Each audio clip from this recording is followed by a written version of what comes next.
Salt example 23, ये last salt example है HCV में। उसमें क्या होता है कि बाहर लिक्विड है, तो उसमें लिक्विड का लेवल कितना राइज कर गया है बाहर के लेवल के कंपैरिजन में, ये पूछ रहे हैं। तुम क्वेश्चन पढ़ लो। तो इस लिक्विड को एक डाइलेक्ट्रिक की तरह ट्रीट करो, ठीक है। इसका डाइलेक्ट्रिक कांस्टेंट के उन्होंने दिया, ट्रीट नहीं करना है, वो डाइलेक्ट्रिक है।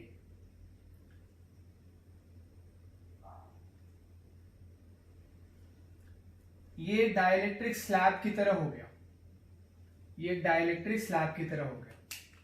और इस डाइलेक्ट्रिक स्लैब में अगर देखा जाए तो बाहर लिक्विड का लेवल इतना है, बाहर लिक्विड का लेवल इतना है, कितना एक्स्ट्रा चढ़ गया है लिक्विड, H हमें वो निकालना, ये H हमें हाइट निकालनी है, ठीक है। पर ये पूरा एक डाइलेक्ट्रिक स्लैब है, ये पूरा एक डाइलेक्ट्रिक स्लैब है। क्लियर है? उन्होंने कहा है बैटरी से हमने जो अपर प्लेट है उसको कितना चार्ज दे दिया, प्लस क्यू। ऑब्वियसली अपर प्लेट को चार्ज प्लस क्यू देंगे, तो लोअर प्लेट को कितना चार्ज आएगा, माइनस क्यू। अगर उसको प्लस क्यू देंगे तो इसको क्या आएगा, माइनस क्यू। अच्छा, ऊपर क्यों गया अभी तुम्हें पता चल जाएगा, और हम निकालेंगे कैसे वो भी तुम्हें दिख जाएगा क्लियरली। डाइलेक्ट्रिक स्लैब में बाउंड चार्ज आता है, इंड्यूस चार्ज, हमें उसका फॉर्मूला पता है। यहां पे चार्ज इंड्यूस होगा, पॉजिटिव के सामने भाई इलेक्ट्रिक फील्ड है ना, इधर इधर ऐसे इलेक्ट्रिक फील्ड है। प्लेट का ये पॉजिटिव प्लेट है या नेगेटिव प्लेट है, तो पॉजिटिव से नेगेटिव एक इलेक्ट्रिक फील्ड है। इलेक्ट्रिक फील्ड की डायरेक्शन में डाइलेक्ट्रिक पे पॉजिटिव चार्ज आता है सरफेस पे। Electric field and dielectric revise कर लो। और दूसरी डायरेक्शन में क्या आता है, नेगेटिव चार्ज, ये आता है। क्लियर है ये? अच्छा, इसको अगर मैं स्मॉल क्यू बोल दूं, माइनस क्यू, तो ये प्लस क्यू होगा। क्यू होता है कितना, क्यू होता है जो प्लेट पे चार्ज है क्यू इंटू 1 माइनस 1 अपॉन के, इतना होता है। आई बात समझ में? अब देखा जाए तो इसका एक वेट होगा जो कि नीचे लग रहा होगा, mg। m निकाल सकते हैं, जो ये एक्स्ट्रा है, बाकी जगह पे तो लेवल इतना है ही, इतना। ये जो एक्स्ट्रा है ना, ये जो एक्स्ट्रा चढ़ गया ऊपर, इसके वेट को बैलेंस होना है, ठीक है। बाकी जगह तो इतना लेवल तो है ही, ये तो खुद ही बैलेंस होगा अपने आप में, ये लेवल बाहर भी है। ये जो एक्स्ट्रा चढ़ गया है, इसके वेट को बैलेंस होना है। इसका मास कितना आएगा, देखा जाए तो ये हाइट h है और एरिया ऑफ प्लेट a है, तो वॉल्यूम कितना आ गया, a into H, area of cross section into height, volume होता है, डेंसिटी रो। अब इसका वेट बैलेंस कैसे होगा, ये पॉजिटिव चार्ज इसको अपनी तरफ खींचेगा। अच्छा, ये प्लस क्यू और ये माइनस क्यू लगभग एक ही जगह पे है। प्लेट का माइनस क्यू और डाइलेक्ट्रिक स्लैब का प्लस क्यू लगभग एक ही जगह पे है, लगभग क्या एक ही जगह पे। तो नेट चार्ज यहाँ पे कितना आया, जरा देखें, नेट चार्ज कितना आया, minus Q plus Q, minus Q plus Q, Q S small Q S Q 1 minus 1 upon के, ठीक है। कितना आ जाएगा ये, माइनस क्यू अपॉन के। तो ये जो प्लस क्यू है, ये जो माइनस क्यू है, इसकी जगह पे मैं सीधा सीधा इतना चार्ज मान लूंगा, माइनस क्यू अपॉन के। वो चार्ज इस नेगेटिव चार्ज को ऊपर क्या करेगा, रिपेल करेगा, और ये पॉजिटिव चार्ज इसको अपनी तरफ खींचेगा। आ रही बात समझ में? ये प्लस माइनस तो सब एक ही जगह पे मिलके इतना हो जाएगा, माइनस क्यू अपॉन के। इसको माइनस क्यू और प्लस क्यू अलग अलग मानने के जाए मैं क्या मान लूंगा, माइनस क्यू अपॉन के। ये इस यहाँ पे जो नेगेटिव चार्ज की लेयर बनी है, उसको ये वाला नेगेटिव चार्ज ऊपर रिपेल करेगा और पॉजिटिव चार्ज भी अपनी तरफ खींचेगा, है ना। आ रही बात समझ में? तो इस पॉजिटिव चार्ज का यहाँ पे फील्ड E प्लस बोले तो कितना होगा भाई, कितना चार्ज है Q अपॉन एरिया सिग्मा हो गया 2 एप्सिलॉन नॉट। ये बात समझ आई? किसी इसको इनफाइनाइट शीट की तरह ट्रीट करो, और इनफाइनाइट शीट के इलेक्ट्रिक फील्ड का फॉर्मूला क्या होता है, sigma upon 2 epsilon not. Charge कितना है Q, प्लेट एरिया कितना है A, तो ये फील्ड आ गया E प्लस, है ना। यहां पे चार्ज कितना है, माइनस क्यू अपॉन के। नेगेटिव चार्ज का फील्ड किधर आएगा, नीचे। नेगेटिव चार्ज का फील्ड किधर आएगा, नीचे। आ रही बात समझ में? हो रहा है क्लियर? ई नेगेटिव किधर आएगा? पॉजिटिव चार्ज का ही फील्ड नीचे ही आएगा, सॉरी पॉजिटिव चार्ज का ही फील्ड किधर आएगा? नीचे, क्योंकि पॉजिटिव चार्ज का अवे और नेगेटिव चार्ज का टूवर्ड।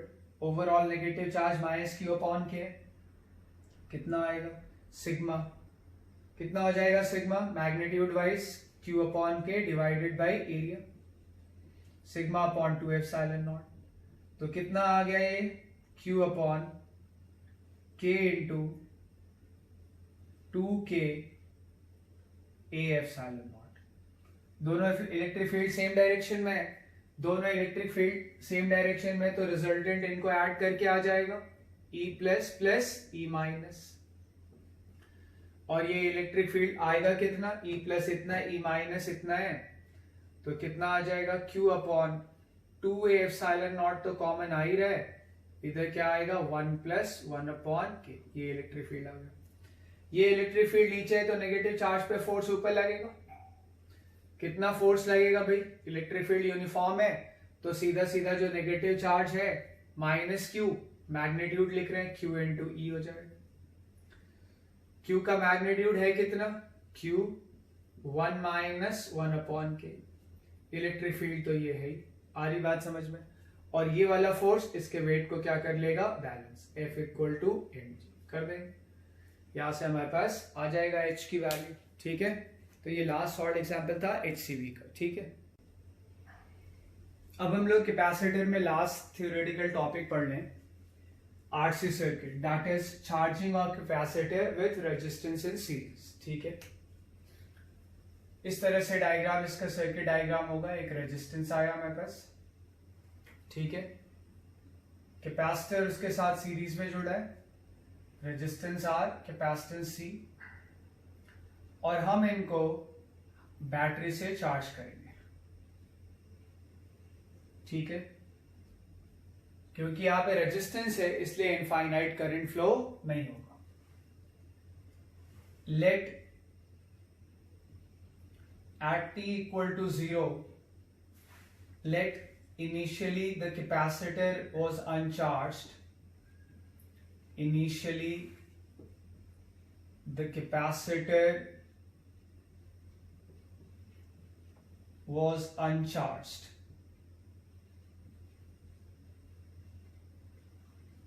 ठीक है, let at t equal to 0, switch is closed,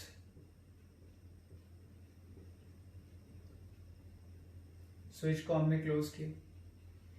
ठीक है, and at any time t, and at any time t, current in the circuit is I,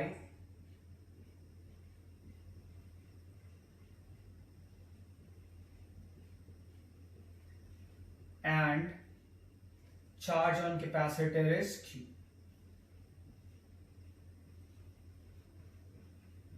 Charge on capacitor is Q. ठीक है, t बराबर 0 पे हमने switch को close किया और किसी टाइम t पे सर्किट में करंट आई है, करंट जा रहा है यानी पॉजिटिव चार्ज जा रहा है, तो ये वाला प्लेट पॉजिटिव होगा, इस पे चार्ज प्लस क्यू है t टाइम पे, ऑब्वियसली इस पे माइनस क्यू, करंट आगे बढ़ गया, इधर आ गया। करंट मतलब चार्ज का फ्लो, पर यूनिट टाइम जो चार्ज होता है वही करंट होता है। क्लियर है ये? अब देखें जरा कि कैपेसिटर की ये वाली प्लेट, इस पे चार्ज क्यू है, इस पे माइनस क्यू, यहां से करंट आ रहा है आई।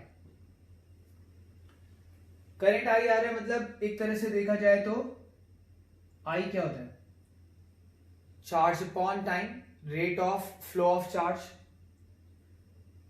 सपोज करो dt टाइम में चार्ज फ्लो हो रहा है डेल्टा क्यू या d capital Q, dt time में चार्ज का फ्लो हो रहा है d कैपिटल क्यू,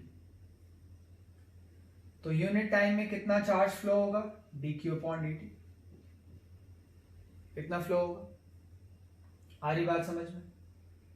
तो dt टाइम में चार्ज का फ्लो हो रहा है d कैपिटल टी q, तो यूनिट टाइम में कितना चार्ज का फ्लो होगा? dq अपॉन dt, और इसी को हम लोग क्या बोलेंगे? करंट। तुमने देखो यहां मैंने कैपिटल क्यू लिखा है जबकि यहां स्मॉल क्यू है। तो dt टाइम में कितना चार्ज लेके गया, ये d कैपिटल क्यू लेके गया, इस पे चार्ज q है। dt टाइम बाद इस पे चार्ज कितना आ जाएगा, q plus D Q, D capital Q. इस पे कितना आएगा, minus Q minus D capital Q. अगर मैं पूछूं कि कैपेसिटर की प्लेट पे dt टाइम में जो चार्ज में चेंज आया है, जो चार्ज में चेंज आया है, इस पे चार्ज कितना है, स्मॉल क्यू। तो इसके चार्ज में जो चेंज आएगा उसको d स्मॉल क्यू से डिनोट करेंगे, है ना। करंट dt टाइम में कितना चार्ज ले जा रहा है, dq। तो यूनिट टाइम में dq upon dt, that is i। तो ये मान लो t टाइम का है और ये t प्लस dt टाइम का है। t टाइम पे इस पे चार्ज कितना है, स्मॉल q। अब कितना आ गया, q plus small q plus d capital q, ठीक है। तो कैपेसिटर की प्लेट की चार्ज की वैल्यू में जो चेंज आया उसको अगर मैं d स्मॉल q से डिनोट करूं तो वो आया कितना, चेंज कैसे निकालते हैं, final charge minus initial charge, dq बराबर कितना आ गया, d कैपिटल q। यानी कैपेसिटर के प्लेट पे चार्ज उसी रेट से चेंज हो रहा है या उतना ही चेंज हो रहा है, dq। कैपेसिटर के प्लेट पे चार्ज dq, q में जो चेंज आया उसको d स्मॉल q लिखेंगे, स्मॉल q में चेंज आया उसको स्मॉल dq लिखेंगे। वो उतना ही चेंज हुआ dt टाइम में जितना कि करंट चार्ज ले जा रहा है, जितना कि करंट चार्ज ले जा रहा है। जरा दोनों तरफ डिवाइड करते हैं dt से, d capital q upon dt कितना है, करंट, ये है। तो d small q upon dt भी कितना आ गया, करंट, ठीक है। यानी जिस रेट से चार्ज फ्लो हो रहा है, करंट चार्ज फ्लो करा रहा है, उसी रेट से कैपेसिटर के प्लेट पे चार्ज चेंज हो रहा है। आई बात समझ में। तो कैपेसिटर पे जो करंट जा रहा है, तो जिस रेट से चार्ज का फ्लो हो रहा है d capital q upon dt, और कैपेसिटर पे जिस रेट से चार्ज में चेंज आ रहा है dq अपॉन dt, वो बराबर है।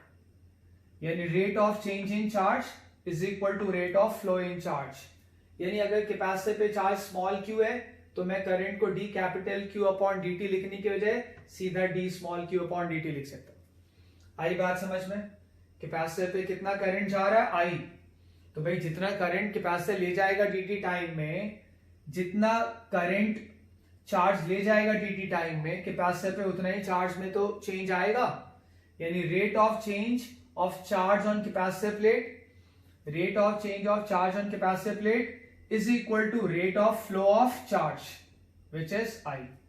तो I को मैं d small q upon dt लिख सकता हूं। जिस रेट से चार्ज का फ्लो होगा, जिस रेट से चार्ज सर्किट में फ्लो होगा, अगर यहां पे 1 सेकेंड में 2 कूलम आया तो इस पे 2 कूलम बढ़ जाएगा, अगले सेकेंड में फिर 2 कूलम आया तो 4 कूलम बढ़ जाएगा। तो जिस रेट से चार्ज का फ्लो हो रहा है उसी रेट से इसमें चार्ज की वैल्यू में चेंज भी आ रहा है। ये बात समझ आई। तो I बराबर मैं क्या लिखूंगा, dq अपॉन dt।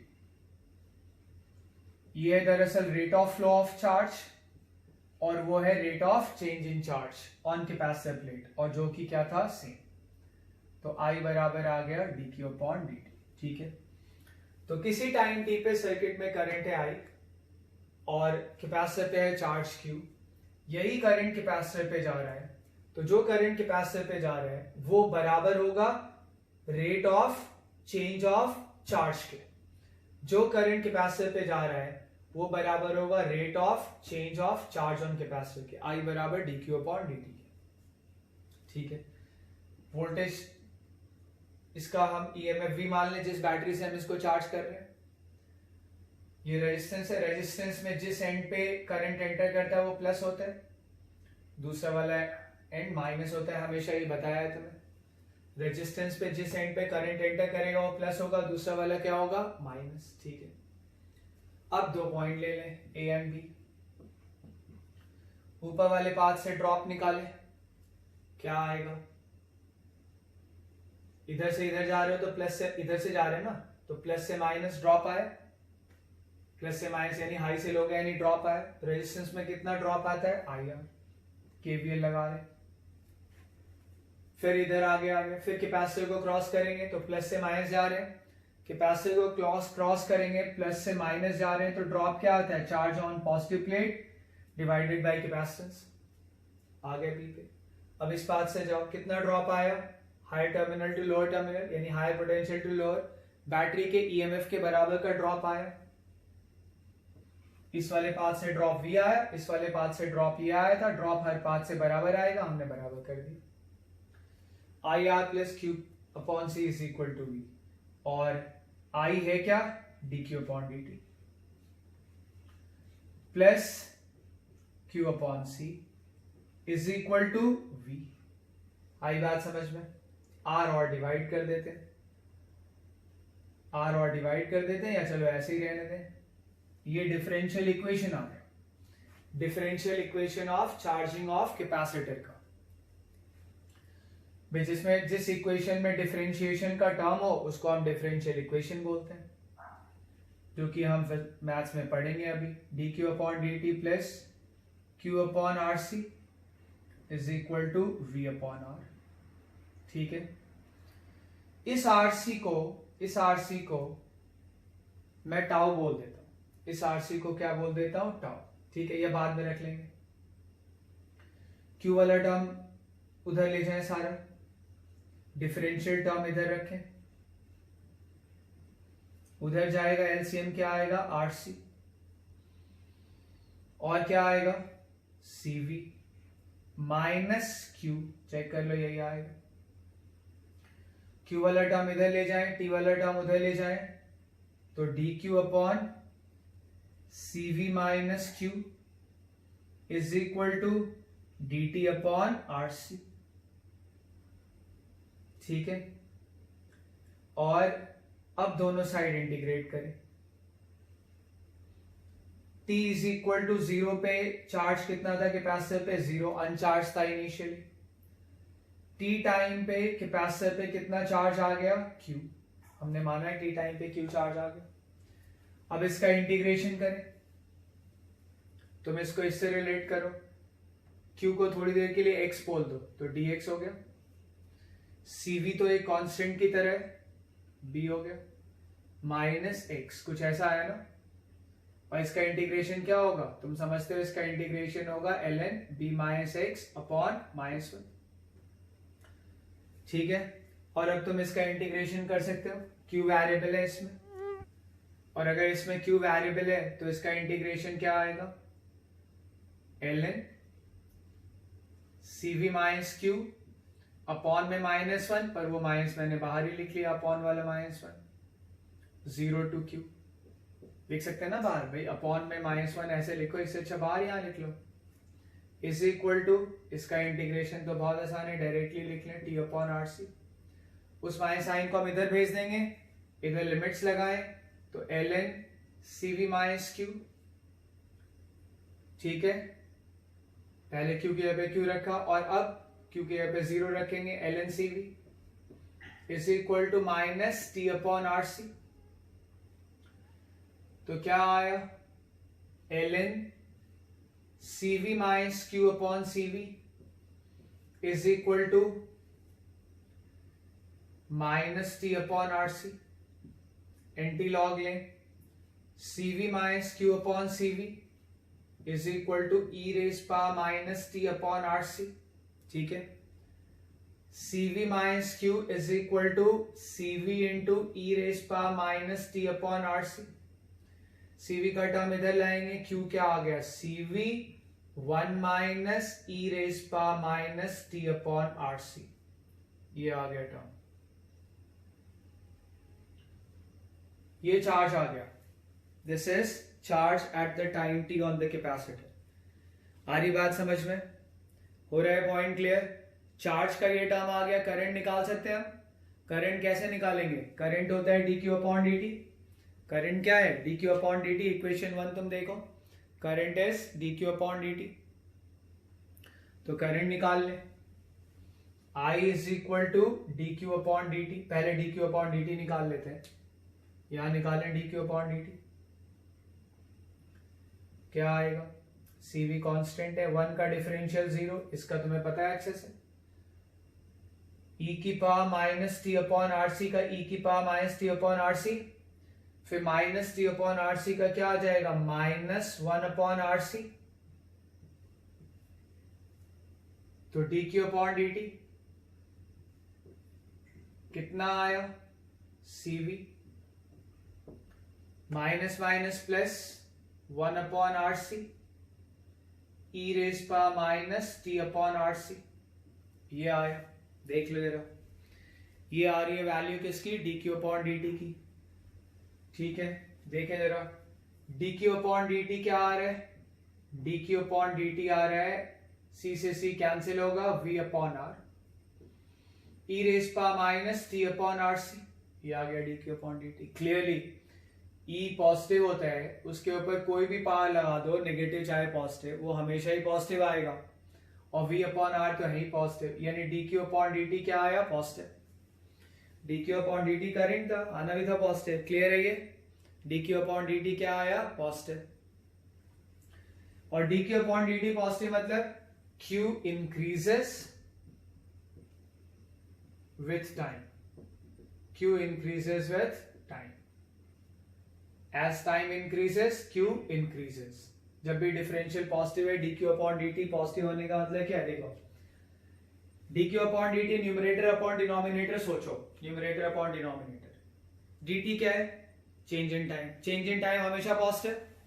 अब D Q upon D T positive है, और dt अगर हमेशा पॉजिटिव है ना, और ये पूरी वैल्यू पॉजिटिव आई, और डिनोमिनेटर पॉजिटिव है, तो न्यूमरेटर को पॉजिटिव होना होगा, यानी dq क्या होगा, पॉजिटिव, और dq पॉजिटिव यानी चेंज पॉजिटिव, चेंज पॉजिटिव यानी क्वांटिटी इंक्रीज हो रही है, यानी चार्ज बढ़ रहा है, q इंक्रीजेस विद टाइम। और ये जो हमारे पास dq अपॉन dt है, यही करंट आ गया, क्या आ गया current, v upon R E raise power minus T upon R C. तो ये टी टाइम पे हमारे पास करंट आ गया, और ये टी टाइम पे हमारे पास क्या आ गया है, चार्ज। अच्छा, टी इक्वल टू 0 पे कितना चार्ज था, 0 है ना, और जैसे जैसे टाइम बीत रहा है, चार्ज की वैल्यू लगातार बढ़ती जा रही है, जैसे जैसे टाइम बीत रहा है, चार्ज की वैल्यू लगातार बढ़ती जा रही है, बात समझ पा रहे हो। तो टाइम जितना बड़ा, चार्ज उतना ही ज्यादा, टाइम जितना बड़ा, चार्ज उतना ही ज्यादा। हो पा रहा है पॉइंट क्लियर। तो तुम देखो, टाइम सबसे बड़ा क्या होगा, टाइम बढ़ता जाएगा, चार्ज बढ़ता जाएगा, टाइम बढ़ता जाएगा, चार्ज बढ़ता जाएगा।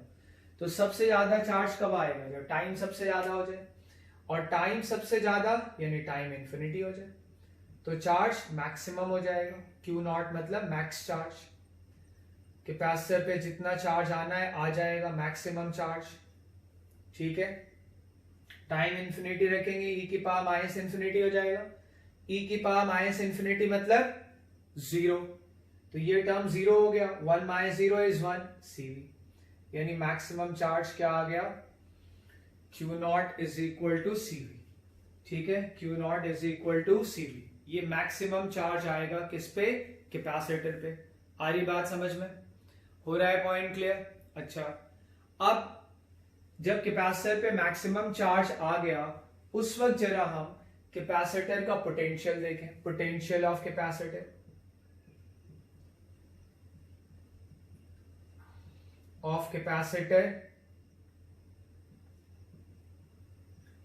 Eight t tends to infinity, यानी बहुत लॉन्ग टाइम के बाद कैपेसिटर का पोटेंशियल देखें।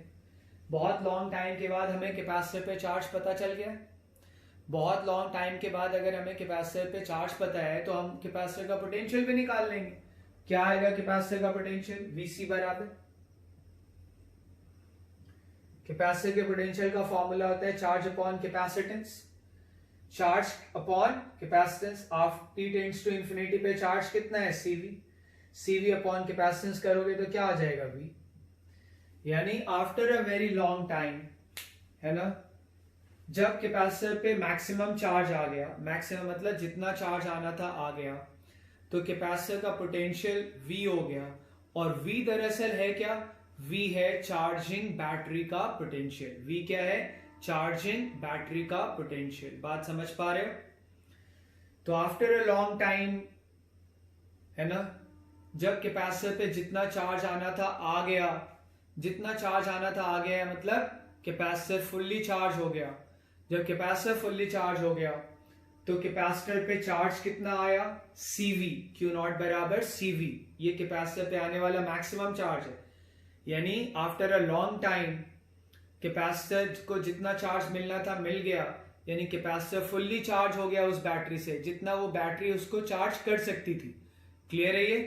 उसको चार्ज कर दिया, और कैपेसिटर पे चार्ज फिर कितना आया, CV, जब कैपेसिटर फुल्ली चार्ज हो गया। जहां V क्या है, V है बैटरी का EMF, C क्या है, कैपेसिटर का कैपेसिटेंस।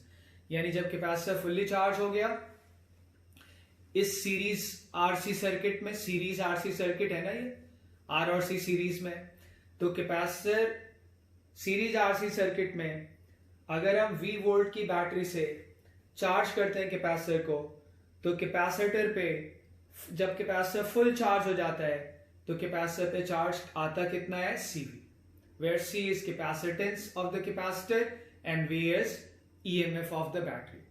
अच्छा, कैपेसिटर का कैपेसिटेंस कितना हो जाता है, कैपेसिटर का कैपेसिटेंस हो जाता है बैटरी के EMF के बराबर। अच्छा, करंट और देख लें कि कितना करंट हो गया, यहां देख लें जरा। जब कैपेसिटर फुल्ली चार्ज हो गया, यानी जितना चार्ज आना था आ गया, इसका मतलब जितना चार्ज आना था इस पे आ गया, यानी बैटरी अब कोई करंट नहीं भेज रहा होगा। बैटरी अगर करंट भेजेगा तो इसका मतलब और चार्ज भेज रहा है। अगर बैटरी और चार्ज भेजेगा तो कैपेसिटर पे और चार्ज आता चले जाएगा, और कैपेसिटर पे जितना चार्ज आना था आ गया अगर, यानी बैटरी अब कोई चार्ज नहीं भेज रहा है, यानी अब इधर से किसी चार्ज का फ्लो नहीं हो रहा है, यानी करंट कितना आना चाहिए, 0। यहां देख ले जरा, करंट 0 आता है कि नहीं। ये है हमारे पास t टेंड्स टू इंफिनिटी पे, देखो करंट कितना आएगा, t टेंड्स टू इंफिनिटी पे तुम देखो करंट की वैल्यू क्या आ जाएगी, 0, है ना, करंट 0 आ जाएगा। ठीक है, करंट 0 आ जाएगा। अब सर्किट क्लोज होते हुए भी, सर्किट पूरा कंटिन्यूअस है ना, पूरा सर्किट क्लोज है। क्लोज है मतलब सब चीज कंटिन्यूटी में है, पर अब कोई करंट का फ्लो नहीं हो रहा। ठीक है, और तुम जैसे मैंने Q का डिफरेंशियल dQ/dt पॉजिटिव दिखाया है, वैसे ही तुम करंट का डिफरेंशियल निकालना, वो नेगेटिव आ जाएगा। करंट का डिफरेंशियल क्या आ जाएगा, नेगेटिव। di/dt क्या आ जाएगा, नेगेटिव। यहां से अगर डिफरेंशिएट करोगे तो, और di/dt नेगेटिव आ जाएगा, इसका मतलब जैसे जैसे टाइम बीतेगा करंट की वैल्यू कम होती जाएगी। डिफरेंशियल नेगेटिव आया यानी करंट घटता जा रहा है। क्लियर है ये? अब जरा हम यहाँ पे करंट और चार्जिंग का टाइम के साथ एक ग्राफ ड्रॉ करें। अगर ग्राफ ड्रॉ करें तो तुम देखो कि इधर चार्ज लेते हैं, इधर टाइम लेते हैं। मैक्सिमम पॉसिबल चार्ज Q0 आ सकता है उस पर, इससे ज्यादा आ ही नहीं सकता। वो भी कब आएगा, after a long time. t=0 पे कितना चार्ज था, 0, और जैसे जैसे टाइम बीत रहा है चार्ज बढ़ता जा रहा है, और after a very long time charge Q0 हो जाएगा, जहां पे Q0 किसके बराबर है, CV के। यहाँ पे V चार्जिंग बैटरी का EMF है, और R और C सीरीज में जुड़े हुए। ठीक है, अब करंट वर्सेस टाइम देख लें। Current versus time graph. Current versus time graph अगर तुम देखो तो क्या होगा, ये करंट का हमारे पास एक्सप्रेशन है। t=0 पे रखो, यहाँ पे देखो करंट क्या आ रहा है, V/R। t=0 पे करंट क्या आ रहा है, V/R। और जैसे जैसे टाइम बीतता जा रहा है करंट घटता जाएगा, और after a very long time current कितना हो जाएगा, 0। आई बात समझ में? अब जरा देखें कि t=0 पे क्या सिचुएशन था। ठीक है, t=0 वाली सिचुएशन जरा हम डायग्राम में देखें।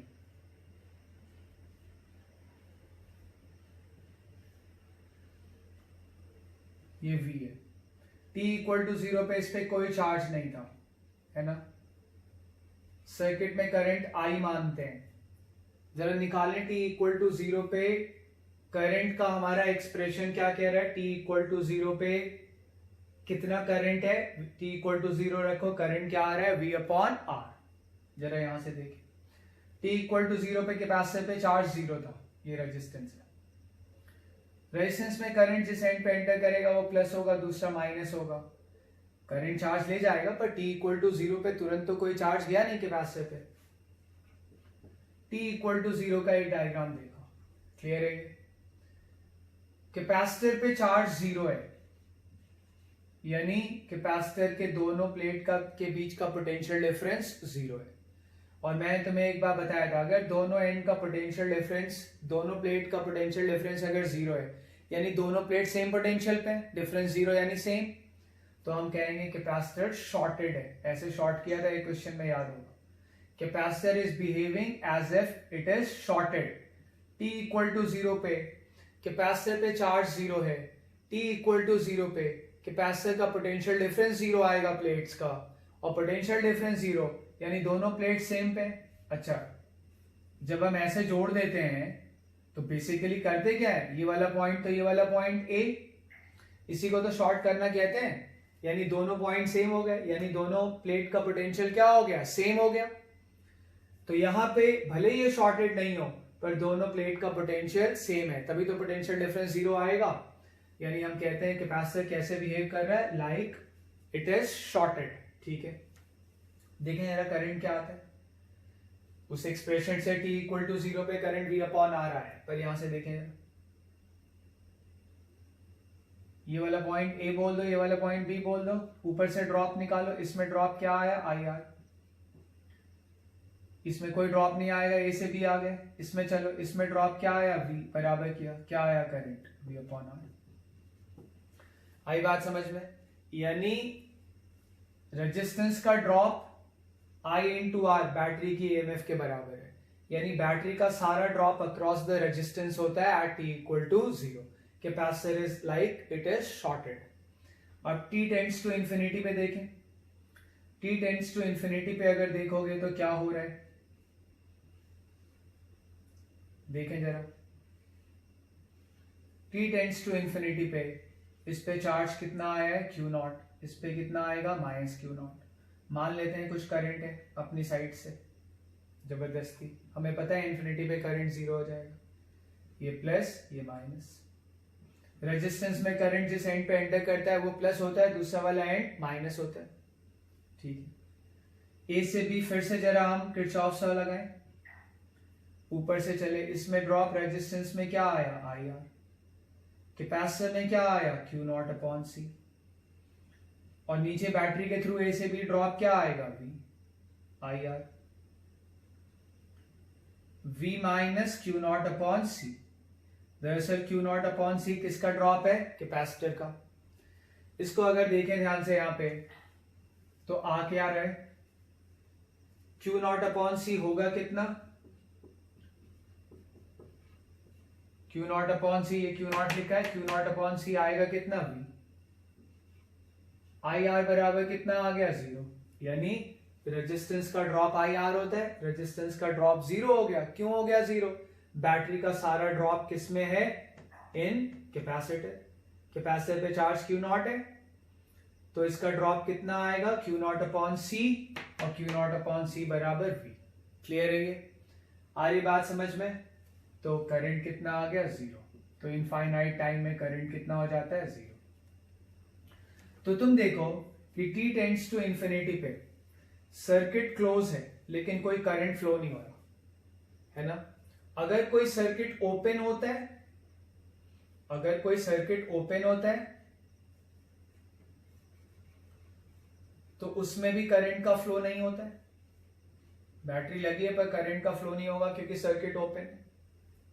ये क्लोज है फिर भी करंट का फ्लो नहीं हो रहा, क्योंकि कैपेसिटर जो है यहां पे कैसे बिहेव कर रहा है, like it is open circuit, current का फ्लो होने ही नहीं दे रहा। आई बात समझ में। बैटरी का सारा ड्रॉप इसमें हो जा रहा है, कोई करंट जा ही नहीं रहा, इसमें ड्रॉप 0 आ रहा है। ठीक है, रेजिस्टेंस का ड्रॉप आई आर होता है, इसमें ड्रॉप अगर जीरो यानी करंट जीरो। तो इस टाइम पे t टेंड्स टू इंफिनिटी पे कैपेसिटर कैसे बिहेव करता है, लाइक ओपन सर्किट, और t टेंड्स टू जीरो पे कैपेसिटर कैसे बिहेव करता है, लाइक शॉर्ट सर्किट। आ रही बात समझ में? तो तुम याद रखना कि जब वो कहेंगे ना, जब कैपेसिटर पे जितना चार्ज आना है आ जाए, यानी after a very long time, है ना, जब करंट जीरो हो जाता है उसको कहते हैं स्टेडी स्टेट। क्या बोलते हैं, स्टेडी स्टेट, इसको बोलते हैं स्टेडी स्टेट। आई बात समझ में? क्या बोलते हैं इसको, स्टेडी स्टेट।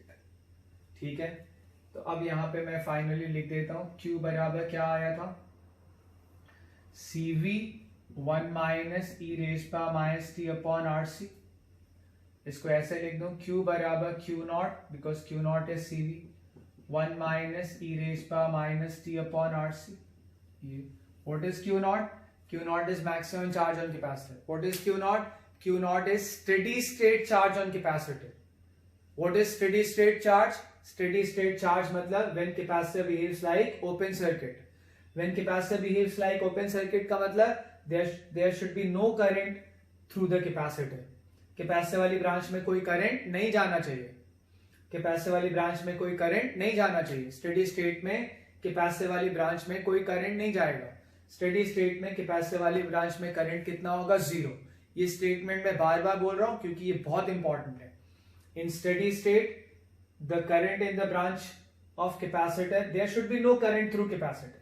अब करंट, कैपेसिटर करंट को अलाउ नहीं करेगा, यानी एक तरह से ओपन हो गया, तो इधर से तो कोई करंट पास जा ही नहीं पाएगा, पास कर ही नहीं पाएगा। तो ये आ गया हमारे पास charging of capacitor with resistance in series. इसमें एक टर्म आता है, इसमें एक टर्म आता है टाइम कांस्टेंट। टाइम कांस्टेंट, बस वो देख लें इसको। तुम देखो E के ऊपर ये डला हुआ है T अपॉन आर सी। हमें पता है E की पावर डायमेंशन लेस होनी चाहिए। डायमेंशन लेस मतलब 1 लिख दें, ठीक है, यानी जो T का डायमेंशन होगा वही RC का डायमेंशन होगा। T का डायमेंशन टाइम का होता है तो RC का डायमेंशन क्या आ जाएगा, कैपिटल T। यानी RC की यूनिट क्या होगी, RC की यूनिट क्या होगी, RC यूनिट एस, वही जो टाइम की unit, that is seconds. Clear है ये? तो इसको ऐसे भी लिख सकते हो, Q is equal to Q not 1 minus E raise power minus T upon tau. और जब हम डिस्चार्जिंग सर्किट पढ़ेंगे तो हम टाउ को थोड़ा और, यानी टाइम कांस्टेंट को थोड़ा और डिफाइन करेंगे। अभी तो हमने मान लिया time constant as RC। Clear है ये? तो ये था पूरा चार्जिंग ऑफ कैपेसिटर की थ्योरी। देखें जरा चार्जिंग के पूरे प्रोसेस में कितनी हीट निकली, heat dissipated during charging of capacitor. ये देखें जरा, ये सर्किट वगैरह मैंने बना लिया। अब तुम देखो कि इसमें इनफाइनाइट करंट फ्लो नहीं हो रही, रेजिस्टेंस है ना, रेजिस्टेंस होगा तो इनफाइनाइट करंट नहीं आए। इनफाइनाइट करंट वाली बात एक बार मैंने बताई थी, उसमें रेजिस्टेंस नहीं था, करंट को लिमिट करने के लिए रेजिस्टेंस नहीं था। बहुत लार्ज करंट फ्लो होता है, स्पार्किंग वगैरह होती है, इसमें स्पार्किंग वगैरह नहीं होगी क्योंकि रेजिस्टेंस है करंट को लिमिट करने के लिए। मैक्सिमम करंट आया कितना था, V अपॉन आर। जो करंट टाइम ग्राफ मैंने ड्रॉ किया था उससे देख लो मैक्सिमम करंट क्या आया था, V अपॉन आर। अब मैं निकालता हूं इस वाले रेजिस्टेंस में कितनी हीट जा रही है जब कैपेसिटर पूरा चार्ज हो रहा है। कैपेसिटर को पूरा चार्ज होने में बहुत टाइम लगेगा, स्टेडी स्टेट आने में। तो पावर इन रेजिस्टेंस लिखें, पावर इन रेजिस्टेंस। तो पावर इन रेजिस्टेंस का फॉर्मूला क्या है, I स्क्वेर आर, बताया है तुमने। ये पावर इन रेजिस्टेंस का फॉर्मूला आ गया। तो dt टाइम में कितनी हीट जाएगी, dH लिख देते हैं हीट को। पावर इनटू टाइम एनर्जी होता है, और रेजिस्टेंस जो होता है वो जो पावर मिलती है उसको हीट एनर्जी के फॉर्म में निकाल देता है। तो energy, heat energy, power into time, ठीक है। पूरा इंटीग्रेट करेंगे तो टोटल हीट आ जाएगी। रेजिस्टेंस में कितना निकला, P इतना है, I square R D T. वो जो तुम हीट के लिए I square R into T का फॉर्मूला स्कूल में यूज करते होगे, उसमें क्या होता था, करंट कांस्टेंट था। अगर करंट कांस्टेंट नहीं होगा तो हमें इसी तरह से करना पड़ेगा। देखें कितनी हीट आती है पूरी चार्जिंग में, I square V square upon R square, ठीक है। और इसका स्क्वायर आएगा E raise power minus 2 upon R C into T into R into D T. R से पावर कैंसिल, है ना। टाइम जीरो से पूरा चार्ज होने में इनफाइनाइट लगता है, इंटीग्रेशन कर लें, आसान है। h is equal to V square upon R, इसका इंटीग्रेशन e की power minus 2 upon R C into T, और किससे डिवाइड करेंगे, माइनस 2 अपॉन आर सी से। लिमिट क्या लगाएंगे, 0 टू इंफिनिटी, ठीक है। h बराबर V square upon R C ऊपर चला जाएगा, नीचे क्या आएगा 2, माइनस साइन है इसलिए लिमिट इंटरचेंज कर ले। पहले यहां पे t बराबर 0 रखें, t बराबर 0 रखोगे e की पावर 0 यानी 1, फिर t बराबर इंफिनिटी रखोगे e की पावर माइनस इंफिनिटी इज 0, कई बार बताया होगा। r से r कैंसिल, तो रेजिस्टेंस में टोटल हीट निकली कितनी, रेजिस्टेंस में टोटल हीट निकली हाफ CV स्क्वायर। या अच्छा, कैपेसिटर में कितनी energy I finally, total energy stored in capacitor,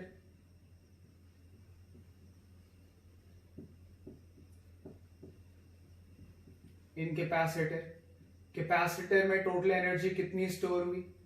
finally हमने देखा है कैपेसिटर में जो चार्ज आता है, अगर उससे देखो तो कितनी एनर्जी आ गई, Q naught square, Q naught कितना था CV, तो C square V square upon 2c, कितनी आ गई कैपेसिटर की एनर्जी, हाफ CV स्क्वायर, ठीक है। जितनी कैपेसिटर में एनर्जी स्टोर हुई उतनी हीट के फॉर्म में निकल गई। ये हमने पहले भी देखा था जब रेजिस्टेंस नहीं था, या कह लो जब रेजिस्टेंस नेग्लिजिबल था, वहां स्पार्किंग में निकल जाता है, यहां पे धीरे धीरे हौले हौले किस में निकलता है, हीट के फॉर्म में, रेजिस्टेंस हीट के फॉर्म में डिसिपेट करता है। जरा देखें work done by the battery, work done by the battery. भाई कैपेसिटर पे जितना चार्ज आया वो सब इसी से तो गया, बैटरी से ही तो गया। टोटल चार्ज कितना गया, Q नॉट इनटू बैटरी का EMF कितना है, V, charge phloem through the battery into V, work done by the battery होता है। तो work done by the battery क्या आएगा, what is Q not, CV into V, क्या आ गया work done by the battery, CV square. तो साफ साफ दिख रहा है work done by the battery का आधा किस में गया, हीट में, और work done by the battery का आधा कहां गया, कैपेसिटर की एनर्जी में। कैपेसिटर ने उतनी एनर्जी स्टोर कर लिया। Only half of the work done by the battery is stored in the capacitor in form of energy. Capacitor कैसे एनर्जी स्टोर करता है, इलेक्ट्रिक फील्ड में, ठीक है। अब हम डिस्चार्जिंग ऑफ कैपेसिटर पढ़ रहे हैं, और मान लेते हैं कि let initially charge on capacitor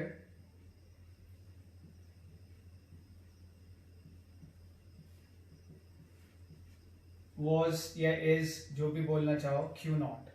अब ये Q नॉट कुछ भी हो सकता है, जरूरी नहीं कि वो CV वाला Q नॉट, कुछ भी इनिशियल चार्ज हो सकता है, was Q नॉट, ठीक है। Switch is closed at t equal to 0,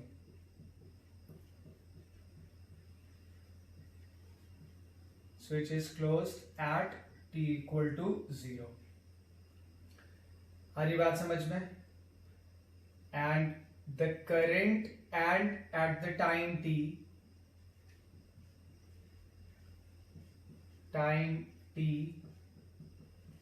charge on capacitor is Q and current in circuit is I।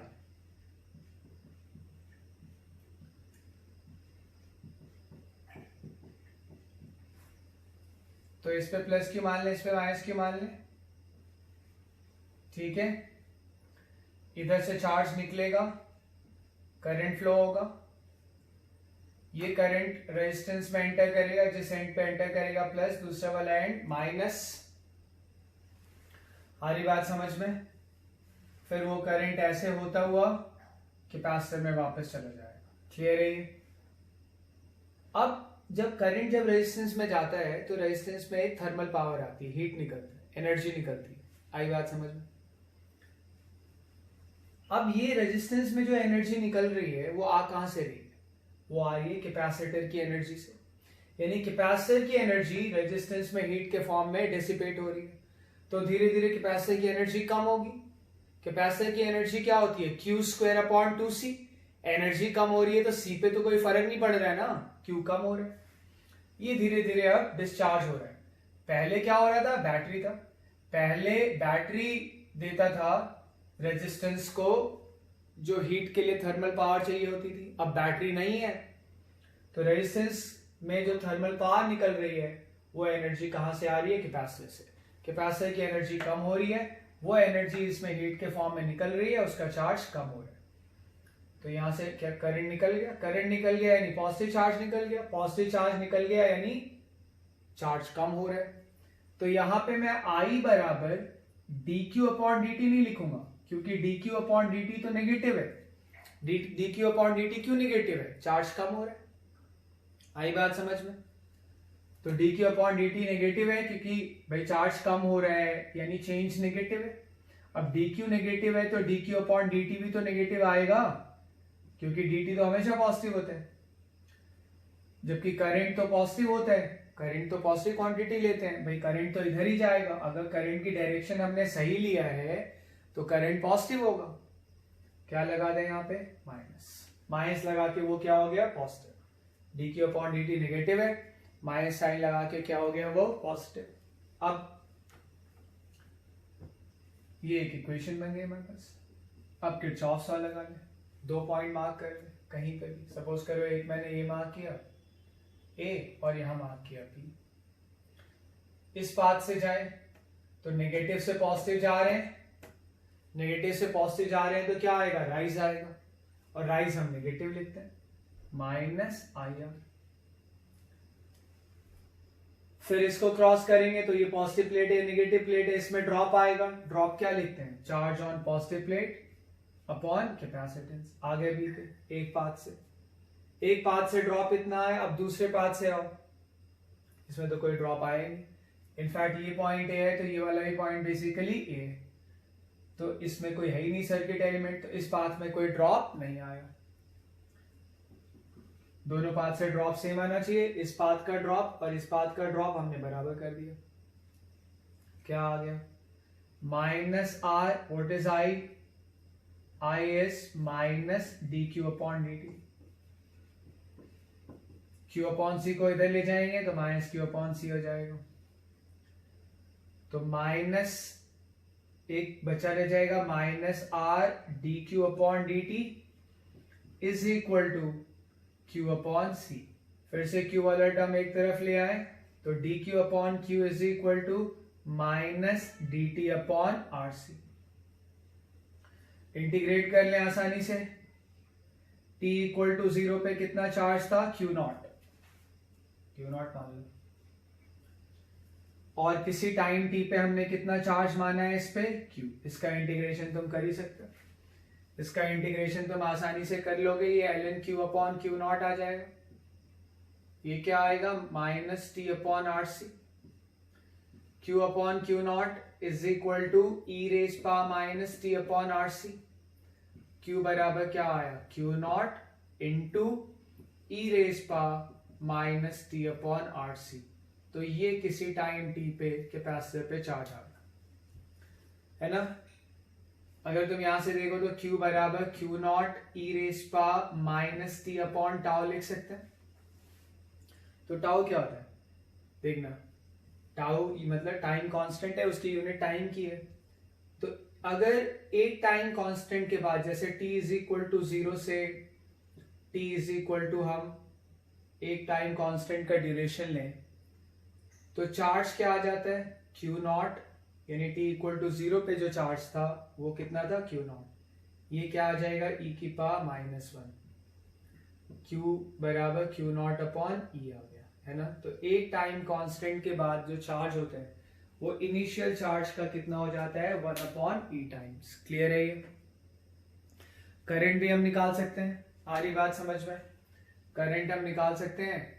Current क्या है, minus D Q upon D T, ये Q है, D Q upon D T कर लो, Q naught ऐसे ही रहेगा, E raise power minus T upon R C, और minus T upon R C का माइनस 1 अपॉन आर सी हो जाएगा। तो करंट क्या आया, Q not upon R C. Q not क्या है, T इक्वल टू 0 पे कैपेसिटर पे जितना चार्ज था, into E raise power minus T upon R C. ठीक है, आ रही बात समझ में। और यहां से हम चार्ज वर्सेस टाइम और करंट वर्सेस टाइम दोनों ही ग्राफ बना सकते हैं, बना ले चाहें तो। क्लियरली चार्ज घट ही रहा है, t इक्वल टू 0 पे चार्ज कितना था, Q नॉट। धीरे धीरे घटते घटते देखो इनफाइनाइट टाइम के बाद t टेंड्स टू इंफिनिटी पे e की पावर माइनस इंफिनिटी हो जाएगी, चार्ज कितना हो जाएगा, 0। घटते घटते 0 हो गया। वैसे ही करंट वर्सेस टाइम ग्राफ बना ले। t इक्वल टू 0 पे देखो कितना करंट है, ये 1 हो जाएगा, कितना करंट आया, Q not upon R C. Current भी घट रहा है। तुम D I upon D T निकाल लेना और देख लेना D I upon D T negative आएगा, यानी करंट टाइम के साथ घट रहा है। बहुत लॉन्ग टाइम के बाद, यानी टी टेंड्स टू इंफिनिटी पे देखो क्या होगा, e की पावर माइनस इंफिनिटी, और e की पावर माइनस इंफिनिटी क्या होता है, 0। After a very long time current क्या हो जाएगा, 0। तो ये था discharging of capacitor with resistance in series. Clear है ये।